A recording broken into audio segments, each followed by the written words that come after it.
17 ton ಮಾಡಿದ್ವಿ sir. ತುಂಬು ಕೊಯ್ಲು ಅಂತ ತುಂಬು ಕೊಯ್ಲು 17 ಟನ್ ಮಾಡಿದ್ವಿ ಸರ್. 17 ಟನ್ ಒಂದು ಕೊಯ್ಲಿಗೆ. ರೈತರು ಮಾಡೋದಕ್ಕೆ ಒಂದು ಅನುಕೂಲ ಹೇಳ್ಕೊಡ್ತೀವಿ. ರೈತರು ಮಾಡಿದ್ರೆ ಚಿಕ್ಕದಲ್ಲಿ ಮಾಡ್ಬೇಕು, ಚಿಕ್ಕದಾಗಿ ಮಾಡ್ಬೇಕು. 1 ಎಕರೆ 1.5 ಎಕರೆ ಇಲ್ಲ 1 ಎಕರೆದಲ್ಲಿ ಮಾಡಿದ್ರೆ ಇಳುವರಿ ತೆಗಿಬಹುದು, ಚಂದಾಗಿ ಡೆವಲಪ್ಮೆಂಟ್ ಮಾಡಬಹುದು.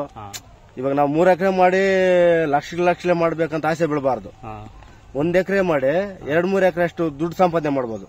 ನಮಸ್ಕಾರ, ನಾವು ವೀಕ್ಷಕರಿಗೆಲ್ಲ ನಮ್ಮ ಫಾರ್ಮರ್ಸ್ ಕಾರ್ನರ್ ಚಾನಲ್ಗೆ ಸ್ವಾಗತ. ಇವತ್ತಿನ ವಿಚಾರ ಏನಂದ್ರೆ, ರೈತರು ಯಾವುದೇ ಕೃಷಿನಲ್ಲಿ ಒಂದು ಬೆಳೆ ಮಾಡಬೇಕಂದ್ರೆ ಅದರಿಂದ ಅವರ ಪರಿಶ್ರಮ ಮತ್ತೆ ಎಷ್ಟಿರುತ್ತೆ ಮತ್ತು ಅವ್ರು ಸಕ್ಸಸ್ಫುಲ್ ಫಾರ್ಮರ್ ಅನ್ಸ್ಕೋಬೇಕಾದ್ರೆ ಅವ್ರ ಶ್ರಮ ಎಷ್ಟಿರುತ್ತೆ ಅಂತ ರೈತರಾಗಿರೋ ನಿಮಗೂ ಗೊತ್ತು ಮತ್ತೆ ನಮಗೂ ಗೊತ್ತು. ಅದನ್ನ ಸಕ್ಸಸ್ಫುಲ್ ಫಾರ್ಮರ್ಸ್ನ ಮತ್ತು ನಮ್ಮ ವೀಕ್ಷಕರಿಗೋಸ್ಕರ ಪರಿಚಯ ಮಾಡಿಕೊಡೋ ಪ್ರಯತ್ನದಲ್ಲಿ ಮತ್ತೊಂದು ಕೃಷಿಗೆ ಅಂದರೆ ಕ್ಯಾಪ್ಸಿಕಮ್ ಕೃಷಿ ಬಂದಿದ್ದೀವಿ. ಅವರು ಸಕ್ಸಸ್ಫುಲ್ ಫಾರ್ಮರ್ ಆಗೋದಕ್ಕೆ ಅವ್ರು ಏನೇನು ಕ್ರಮ ತೆಗೆದುಕೊಂಡಿದ್ದಾರೆ, ಅವರು ಸಕ್ಸಸ್ ಫಾರ್ಮುಲಾ ಹಿಂದ್ಗಡೆ ಇರೋ ಇದು ಸೀಕ್ರೆಟ್ ಏನು ಅಂತ ನಮ್ಮ ವೀಕ್ಷಕರ ಜೊತೆ ಹಂಚ್ಕೊಳ್ತಾರೆ. ಸರ್ ನಮಸ್ಕಾರ. ನಮಸ್ಕಾರ. ನಮ್ಮ ವೀಕ್ಷಕರಿಗೋಸ್ಕರ ನಿಮ್ಮ ಕ್ಯಾಪ್ಸಿಕಮ್ ಕೃಷಿ ತೋಟಕ್ಕೆ ಬಂದಿದೆ ಸರ್. ನೆಟ್ ಹೌಸ್ ಅಲ್ಲಿ ಮಾಡಿರ್ತಕ್ಕಂಥದ್ದು. ಇದನ್ನ ನೀವು ಎಷ್ಟು ಬಯಲಲ್ಲಿ ನಾಟಿ ಮಾಡಿದ್ರೆ ಎಲ್ಲ ನಮ್ಮ ವೀಕ್ಷಕರ ಜೊತೆ ಹಂಚ್ಕೋಬೇಕು. ಅದಕ್ಕೂ ಮುಂಚೆ ಇದು ನಿಮ್ಮ ಹೆಸರು ಪರಿಚಯ ಮಾಡ್ಕೊಳ್ಳಿ ಸರ್. ಸರ್ ನನ್ನ ಹೆಸರು ನಾಗೇಂದ್ರ ದಿನಹಳ್ಳಿ. ಒಂದು 3 ಎಕರೆಗೆ ನಾಟಿ ಮಾಡಿದ್ವಿ ಕ್ಯಾಪ್ಸಿಕಮ್. 3 ಎಕರೆಗೆ ನಾಟಿ ಮಾಡಿದ್ವಿ ಅಂದ್ರೆ ಇದು ಎಕರೆಗೆ ಬಂದು 10 ಲೋಡ್ ನಾಟಿ ಗೊಬ್ಬರ ಹೊಡೆದಿದ್ವಿ. ಅದೇ ಗಿಡ ಬೆಡ್ ಪ್ರಿಪರೇಷನ್ ಬ್ರೆಡ್ ಪ್ರಿಪರೇಷನ್ ಮಾಡೋದಕ್ಕೆ ನಾಟಿ ಗೊಬ್ಬರ 30 ಲೋಡ್ ಹೊಡೆದಿದ್ವಿ. ಎಕರೆಗೆ 10 ಲೋಡ್, 2 ಲೋಡ್ ಕೋಳಿ ಗೊಬ್ಬರ ಹೊಡೆದಿದ್ವಿ. ಒಟ್ಟಾರೆಯಾಗಿ ಇಷ್ಟು ಹೊಡೆದು ಬೆಡ್ ಮಾಡಿ ಬೆಡ್ ಸಿಸ್ಟಮ್ ಮಾಡಿ ಮೆಸ್ ಸಿಸ್ಟಮ್ ಮಾಡಿ ಊಟ ಎಲ್ಲ ಹಾಕಿ ಇದು ಬಂದು ನಾವು ಬಂದು ಏಕಲ್ ಬೆಂಗಳೂರಿಂದ ನಾರ್ ತಗೋ ಬಂದ್ವಿ ಸರ್. ಇದು ವೆರೈಟಿ ಹೆಸರು ಮಚ್ಲಿಯಾ ಸರ್. ಮಸಿಲಿ ರಿಜ್ವಾನ್ ಕಂಪನಿಯಿಂದ ಮಚ್ಲಿಯಾ. ಸ್ವಲ್ಪ ಕಾಸ್ಟ್ಲಿನಲ್ಲ ಸರ್ ನಾರಿದು? ಕಾಸ್ಟ್ಲಿನೇ ಸರ್. 10 ರೂಪಾಯಿ 30 ಪೈಸೆ ನಾರು. ಒಟ್ಟಾರೆಯಾಗಿ ನೀವು 30 ಲಾರಿ ತಿಪ್ಪೆ ಗೊಬ್ಬರ ಹಾಕಿದೀರಾ, ಮತ್ತೆ 5 ಲೋಡ್ ಇದು ಕೋಳಿ ಗೊಬ್ಬರ ಅಲ್ವಾ? ಹೌದೌದು ಸರ್. ಮತ್ತೆ ಇದು ಎಷ್ಟು ಗಿಡ ನಾಟಿ ಮಾಡಿ ಸರ್? ನಾವು 28,000 ಉಳಿದ್ವಿ ಸರ್ 3 ಎಕರೆಗೆ. 3 ಎಕರೆಗೆ ಡಬಲ್ ಮಾಡಿದ್ವಿ. ಒಂದ್ ಸಾಲಿಗೆ ಜಿಗ್ಜಾಗ್ ಟೈಪ್ ಅಲ್ಲಿ ಡಬಲ್ ಮಾಡಿದ್ವಿ ಸರ್. ಆಮೇಲೆ ಇದು ನಾಟಿ ಮಾಡಿದ್ವಿ ಯಾವ ತಿಂಗಳಲ್ಲಿ ನಾಟಿ ಮಾಡಿದ್ವಿ ಸರ್? ನಾವು ಮಾರ್ಚ್ 2ನೇ ತಾರೀಕು ಮಾಡಿದ್ವಿ ಸರ್. ಮಾರ್ಚ್ 2ಗೆ ಮಾಡಿದ್ವಿ. ಮಾರ್ಚ್ 2ಗೆ ಅಂದ್ರೆ ಇದು ಆಗಸ್ಟ್ ಎಂಡ್ ಅಲ್ವಾ? ಹೌದೌದು. 5-6 ತಿಂಗಳಾಯ್ತು ಈಗ. ಹೌದು ಸರ್. ಸರ್ ಕ್ಯಾಪ್ಸಿಕಮ್ ಕೃಷಿ ಚೆನ್ನಾಗಿದೆ ನೋಡೋದಕ್ಕೆ ಸರ್. ಈಗ ಬೆಲೆಗಳು ಸಾಮಾನ್ಯವಾಗಿ ಹೆಚ್ಚು ಕಡಿಮೆ ಆಗ್ತಾ ಇರುತ್ತೆ, ರೈತರಿಗೆಲ್ಲ ಗೊತ್ತು. ಅದು ಬೆಲೆಗಳ ಬಗ್ಗೆ ನಾವು ಮಾತಾಡೋದೇನು ಬೇಡ. ಈಗ ಇಳುವರಿ ಬಗ್ಗೆ ಬಂದ್ರೆ, ನೀವು ಪ್ರಾರಂಭದಲ್ಲಿ ಇಳುವರಿ ಎಷ್ಟು ದಿನಕ್ಕೆ ಬಂದು ಸರ್ ಇದು? ಸರ್ 50 ಡೇಸ್ ಬಂತು ಸರ್. 50 days sir. ಎಕ್ಸಾಕ್ಟ್ ಆಗಿ 50 ದಿವಸಕ್ಕೆ ಪಕ್ಕ 50 ದಿವಸಕ್ಕೆ ಬಂತು ಸರ್. ಸರ್ ಪ್ರಾರಂಭದಲ್ಲಿ ನಿಮ್ಗೆ ಎಷ್ಟು ಟನ್ ವರೆಗೆ ಇಳುವರಿ ಸಿಕ್ಕಿದೆ ಸರ್? ಪ್ರಾರಂಭದಲ್ಲಿ 17 ಟನ್. ಫಸ್ಟ್ ಒಂದು ಅಂದ್ರೆ ಒಂದು ಶಾಂಪಲ್ ಒಂದು 2 ಟನ್ 3 ಟನ್ ಸಿಕ್ತು. ಆಮೇಲೆ ನೆಕ್ಸ್ಟ್ ಕೊಯ್ಲಿಂದ 17 ಟನ್ 15 ಟನ್ 13 ಟನ್ 10 ಟನ್ ಈ ತರ ಸಿಗ್ತಾ ಇದೆ ಸರ್. ಇಳುವರಿ ಎಷ್ಟು ದಿನಕ್ಕೊಮ್ಮೆ ಮಾಡ್ತಾರೆ ಸರ್? ಸರ್ 9 ದಿನ ಇಲ್ಲ 8 ದಿನ ಇಲ್ಲ ಫೈನಲ್ ಅಂದ್ರೆ 10 ದಿನ, ಇನ್ನ ಜಾಸ್ತಿ ಅಂದ್ರೆ 12 ದಿನ ಮುಡ್ಬೋದು ಅಷ್ಟೇ ಸರ್. ಸರ್ ಆಮೇಲೆ 3 ಎಕರೆಲಿ ಅಂದ್ರೆ ಸಾಮಾನ್ಯವಾಗಿ ನಮಗೆ ಟೋಟಲ್ ಇಳುವರಿನಲ್ಲಿ ಅಂದಾಜಿರುತ್ತೆ. ಒಂದು ಹೈಯೆಸ್ಟ್ ಅಂದ್ರೆ ನೀವು 3 ಎಕರೆನಲ್ಲಿ ಒಂದು ಇಳುವರಿಗೆ ಎಷ್ಟು ಟನ್ ವರೆಗೂ ಹಾರ್ವೆಸ್ಟ್ ಮಾಡಿದ್ರೆ ಸರ್ ಕಾಯಿ? ಒಂದು ಇಳುವರಿಗೆ ಅಂದ್ರೆ ಒಂದು ಕೊಯ್ಲಿಗೆ ಸ್ಟಾರ್ಟಿಂಗ್ ಅಲ್ಲ ಸರ್? ಅಲ್ಲಲ್ಲ, ಜಾಸ್ತಿ ಅಂದ್ರೆ ನೀವು ಎಷ್ಟು ಟನ್ ಮಾಡಿದಿರ ಒಂದು ಕೊಯ್ಲಿಗೆ? ಒಂದು ಕೊಯ್ಲಿಗೆ 17 ಟನ್ ಮಾಡಿದ್ವಿ ಸರ್. ತುಂಬು ಕೊಯ್ಲು ಅಂತ. ತುಂಬು ಕೊಯ್ಲು 17 ಟನ್ ಮಾಡಿದ್ವಿ ಸರ್. 17 ಟನ್ ಒಂದು ಕೊಯ್ಲಿಗೆ. ಹೌದು ಸರ್. ಸಾಮಾನ್ಯವಾಗಿ ಸರ್ ಈಗ 3 ಎಕರೆಯಲ್ಲಿ ಅಂದ್ರೆ ಸಾಮಾನ್ಯವಾಗಿದ್ದು ಕ್ಯಾಪ್ಸಿಕಮ್ನ ನಾವು ಶ್ರೀಮಂತರ ಬೆಳೆ ಅಂತಾನೆ ಹೇಳ್ಬೋದು.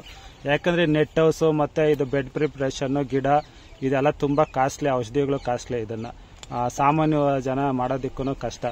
ಇದನ್ನ ಮಾಡಿದ್ರಲ್ವಾ, ಒಂದು ಕೋಟ ಸ್ಪ್ರೇ ಮಾಡೋದಕ್ಕೆ ಔಷಧಿಗೆ ನಿಮ್ಗೆ ಎಷ್ಟು ಖರ್ಚು ಬರುತ್ತೆ ಸರ್? ಒಂದು ಕೋಟ ಸ್ಪ್ರೇ ಮಾಡೋದಕ್ಕೆ ಒಂದು 18ರಿಂದ 20 ಸಾವಿರ ಬೇಕು ಸರ್. ಒಂದು ಕೋಟಗೆ? ಒಂದು ಕೋಟಗೆ ಬೇಕೇ ಬೇಕು. ಈಗ ಮೆಡಿಸನ್ಗಳೆಲ್ಲ ಕಾಸ್ಟ್ಲಿ ಅಲ್ವಾ? ಬೇಕೇ ಬೇಕು ಸರ್.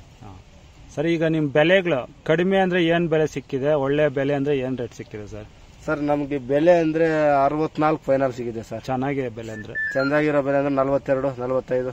ಕಡಿಮೆ ಅಂದ್ರೆ ಏನ್ ಬೆಲೆ ಸಿಕ್ಕಿದೆ ಸರ್ ನಿಮ್ಗೆ? ಕಡಿಮೆ ಒಂದು 25 ಸಿಗಿದೆ ಸ್ಟಾರ್ಟಿಂಗ್ ಅಲ್ಲಿ ಬೆಲೆ ಕಡಿಮೆ ಇತ್ತು. ಕಡಿಮೆ ಸರ್. ಇದು ನಾಟಿ ಮಾಡೋದಕ್ಕೆ ನಿಮ್ಮ ಅನುಭವದ ಪ್ರಕಾರ ಒಳ್ಳೆ ತಿಂಗಳು ಅಂದ್ರೆ ಯಾವ್ದು sir? Season sir March April sir.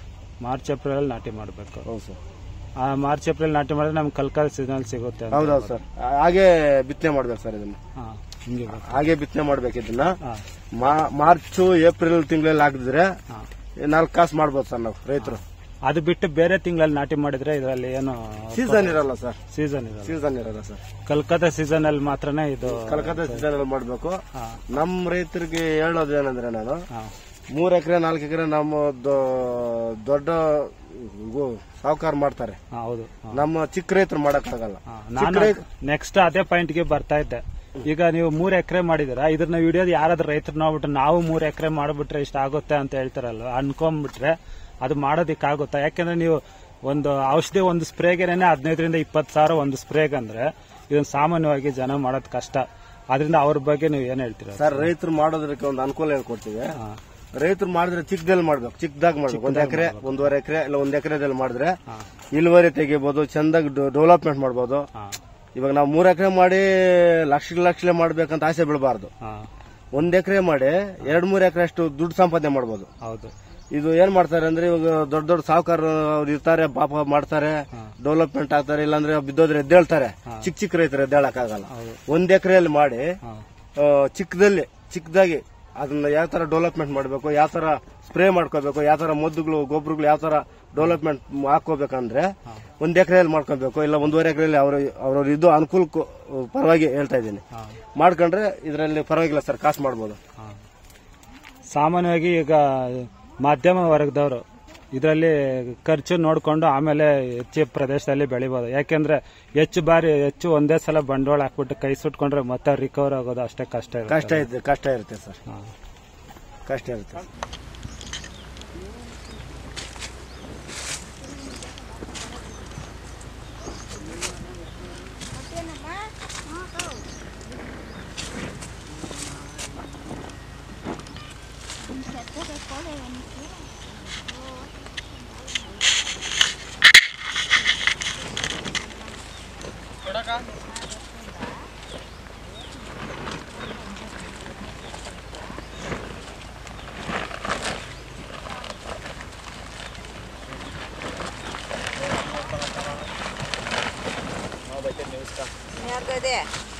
ಏನ ಕೊಡ್ರೆ ಈ ಕಡೆ ಏನ ಏಬಿಸ್ಕೊಂಡ ಬರಡ ಏ ಇಚ್ಚಿಡಣ ಅಲ್ಲೇ ಇಚ್ಚಿದ್ರೆ ಇಚ್ಚಿದ್ರೆ ಲೆಕ್ಕೊಂಡನೆ ಬಿಡ್ಸಾವ್ ಎದಾಗೋ ಬೇಕರ ನೋಡ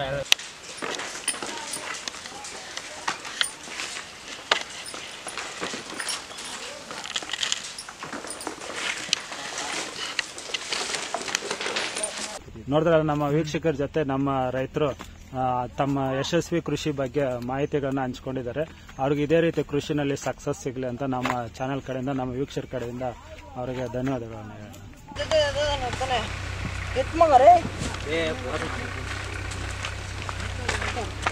ಇದು ಮೂಟಿಗಳು ಬರೋದು 50 ವರ್ಷ ಆದ್ರೂ ಇವಾಗಲೂ ಸೀಸನ್ ಮುಗಿತಾ ಬಂತಲ್ಲ? ಹ್ಞೂ ಸರ್, ಇನ್ನೂ ಅಕ್ಟೋಬರ್ ಗಂಟ ಇರು ಸರ್. ದೀಪಾವಳಿ ಹಬ್ಬ ಗಂಟ ಸೀಸನ್ ಆಕ್ಚುಲಿ ಇದು. ಇವ್ರನ್ನ ಚೆನ್ನಾಗಿ ಮಾಡ್ಬೇಕು ಸರ್. ಇವ್ರನ್ನ ಅದೇ ತಗೊಂಡಿದ್ದೀನಿ, ಕವರ್ ಮಾಡಿದ್ದೀನಿ, ಹಾಕ್ತೀನಿ ಅದರಲ್ಲಿ.